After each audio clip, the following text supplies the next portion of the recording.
مسلمان أبي أم وقعيك أوا يهود لنا وبرا وشانازي بيوكا كاك أو يسمنالي غزاك وجش شانازي بيوكا تو شانازي بوناك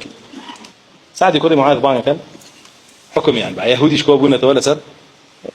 جيغا كان سعد فرمي من وابيدم هرهم يعني وانا ان كجنگاورن سر ببرين او انا شان كجنگاورني بكريان بكويله حكم اخوان رسول الله صلى الله عليه وسلم فرمي لقد حكمت بحكم الملك فما يساعد وحكميته كذا حكمي الله جل جلاله وحكمي الله يعني سعد يكون معاذ كمنيه معلومات يتر أنصار قسناك كساعد حكمك هذا ابن سلوليش دمي خوي داخل كازاني موقعك هي وني قصيت يبكى يهود دا جيري ان خوارو لهم دي روايات هاتو 400 بيابون سربرن ما باقي شكله بكنيزه اواش قانوني الشرع باشا شو كان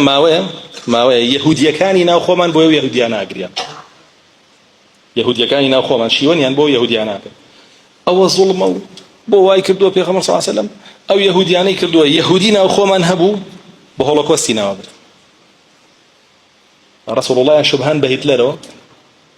باشا اواني شكربا اولياء بابولو بياچاك كرسول الله صلى الله عليه وسلم كشتون اي باشا ام يهودياني سلك شوين توزي بقريان بو مناراني غزه 50000 لكن ام يهوديان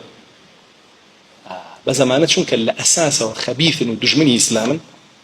او جهره لناوي انا هري رجل لكاتي خويا التربير لو أنها كانوا كيهود شان صالة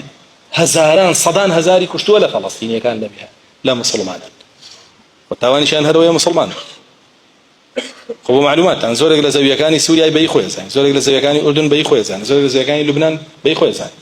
والله مبوك شتاري لبناك يبري ها بيماني خوي بو ودولة عربية أنا ويان جاشي خوي بو نسب وثائق لوزراته بشارية كم جاشي بو بوشي لي عنبا هر بياوي خوينو حكمك وكوي خوي با ويلا واني هذا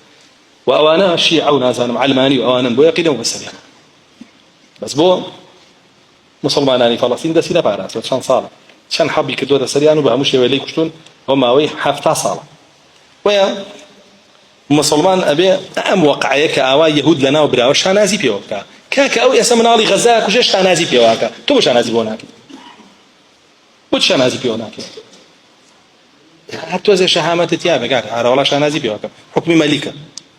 حكم الله جل جلاله شانازي بيوكم توش مخش اشتكي باش يعني كدو دس شان خوش بيو اجر بعداش شان سعد يكري معادش لا بهشتا